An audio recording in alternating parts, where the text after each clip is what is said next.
नमस्कार दोस्तों, मैं अथर्व पांडे करंट अफेयर्स की क्लास में आपका स्वागत करता हूं। ये क्लास वेद आईएएस के प्लेटफॉर्म पे ली जा रही है और ये बाईलैंग्वेज क्लास है। And in this class you will going to know about the current affairs. It is a programme of 35 days जिसमें कि हम बाईलैंग्वेज रखेंगे इसको। It will be both in English medium and as well as Hindi medium. इसमें current affairs के साथ साथ I am going to teach you about the newspaper analysis. Current affairs तो आपको पता ही है कि करंट अफेयर्स होता कैसे है, कहाँ से लिया जाता है, क्या किया जाता है। लेकिन न्यूज़पेपर एनालिसिस का भी क्या प्रोसीजर है वो हम इसमें जानेंगे।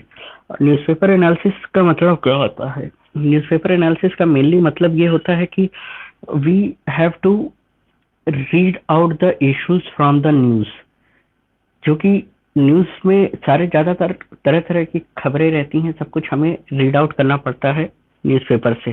तो हम शुरू करते हैं, जैसे कि अभी लेटेस्ट न्यूज़ है, इसको देखते हैं। इसमें क्वेश्चन कैसे बनेंगे और आपका वो पर्टिकुलर क्वेश्चन सिलेबस के किस पार्ट्स में जा रहा है, या वो पर्टिकुलर न्यूज़ सिलेबस का कौन सा पोर्शन कवर कर रही है, ये इम्पोर्टेंट है। क्योंकि न्यूज़पेपर तो सभी पढ़ लेते हैं, लेकिन उसमें से क्वेश्चन कैसे बनाना है, कैसे बनाना है और वो करंट अफेयर्स कैसे निकालने हैं, that is very important part of the topic. तो let's start from the news. तो यहाँ पे हम जैसे देखेंगे कि पहली न्यूज़ हमारी है, अभी कुछ ही दिन पहले हमने देखा है कि पॉलिटिकल पार्टीज का इस समय इलेक्शन का दौर चल रहा है 5 स्टेट में। तो ये न्यूज़ आई है अभी लेटेस्ट उस पे कि किस तरह की जो न्यूज़ है इसको देखा जाएगा। तो इसमें सबसे इम्पोर्टेंट पहला टर्म है हमारा पार्टीज। तो what are the parties? Political parties क्या होती है, पार्टी बनाने का प्रोसीजर क्या होता है इस न्यूज़ में। ये न्यूज़ है बेसिकली इलेक्टोरल बॉन्ड की रिलेटेड। तो इसमें हम सब चीज़ देखेंगे। तो पहली चीज़ हम जो देखेंगे वो है पॉलिटिकल पार्टीज। तो हम इसमें जानेंगे what are the political parties. अब पॉलिटिकल पार्टीज क्या होती हैं इसके बारे में हम, जब आपका मेंस की क्लास होगी, ये करंट अफेयर्स की क्लास है, अभी आप बस ये जानेंगे हमें पढ़ना क्या क्या है। तो इसमें पॉलिटिकल पार्टीज की जो क्लास है ये आपका जीएस पेपर 2 में कवर करता है पॉलिटी के पोर्शन में, कि पॉलिटिकल पार्टीज बनती क्या है, नेशनल पार्टी क्या है, स्टेट लेवल पार्टी क्या है, पार्टी बनाने के लिए कितना क्या क्या प्रोविजन कॉन्स्टिट्यूशन में दिया गया है, लोकल लेवल की पार्टीज कैसी होती हैं, लेफ्ट पार्टी क्या है, राइटिस्ट पार्टी क्या है। इस तरह के मतलब टोटल चुनाव चिन्ह उसका पार्टी का कौन करता है, इलेक्शन कमीशन कैसे डील करता है। और इसके साथ साथ इस पार्टी को पढ़ने के बाद दूसरा ऑप्शन हम इसमें देखेंगे कि द इलेक्शन प्रोसेस, ये इसमें लिखा है ना, व्हेन इलेक्शन प्रोसेस। तो इलेक्शन प्रोसेस का मेन चीज है कि अब इलेक्शन प्रोसेस कौन डील करता है, इलेक्शन प्रोसेस डील करता है इलेक्शन कमीशन ऑफ इंडिया। तो अब इसमें हम ये भी देखेंगे, ये इसमें नहीं लिखा है लेकिन न्यूज में ही ये चीजें छुपी हुई हैं जो कि इनडायरेक्ट हैं, कि इलेक्शन कमीशन का प्रोसेस देखेंगे, अपॉइंटमेंट का, उसका रिमूवल का क्या पावर एंड फंक्शन है, उसका सब कुछ हम ये इसमें समझेंगे, क्योंकि क्वेश्चन कहीं से भी पूछा जा सकता है। तो और सारी चीजें एक दूसरे से लिंक है, इसलिए इसको हमें पूरा देखना पड़ेगा। अब जैसे अभी 5 स्टेट असेंबली इलेक्शन हो रहे हैं, जैसे कि जिसमें कि वेस्ट बंगाल, केरला, असम, तमिलनाडु और एक यूनियन टेरिटरी है जो कि पुडुचेरी है। तो ये सबका अलग अलग है कि there is a state election commissioner जो कि पूरा स्टेट के इलेक्शन को ऑपरेट करता है, बट सेंट्रल इलेक्शन कमीशन का यहाँ पे क्या रोल आता है। तो ये कई चीजें हैं जो कि इसमें देखी जाएगी। अब इसमें मेनली आया क्या है, वो है इलेक्शन बॉन्ड से। यानी अब ये बॉन्ड क्या होता है, यानी कि funding to the political parties.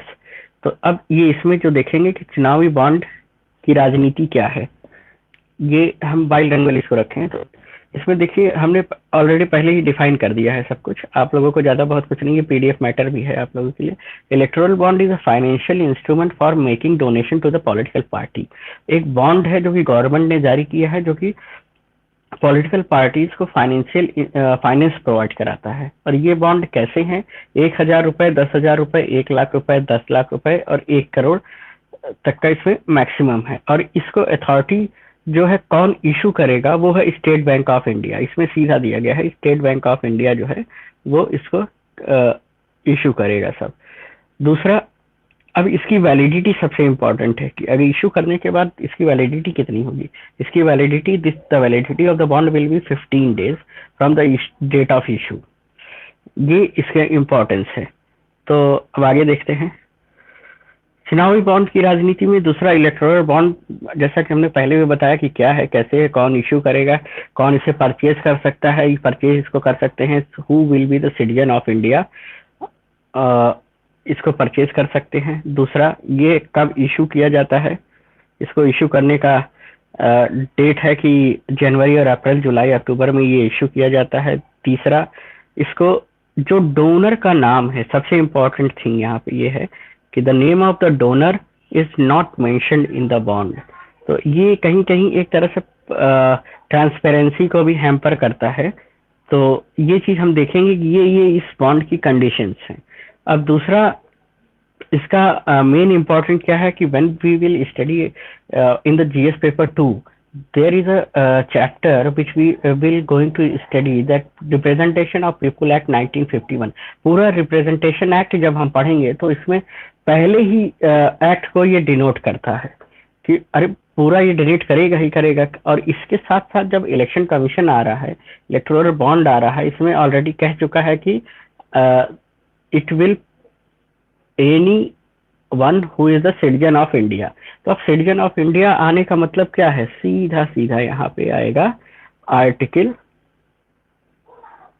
5 to 11, यानी आर्टिकल 5 से 11, यानी पूरी सिटीजनशिप आपका इसमें आ जाएगी। कौन सिटीजनशिप है, कौन नहीं है, किसको सिटीजनशिप दी जाती है, कैसे दी जाती है, कब दी जाती है, ये चीजें सब चीज इसमें इसी में है।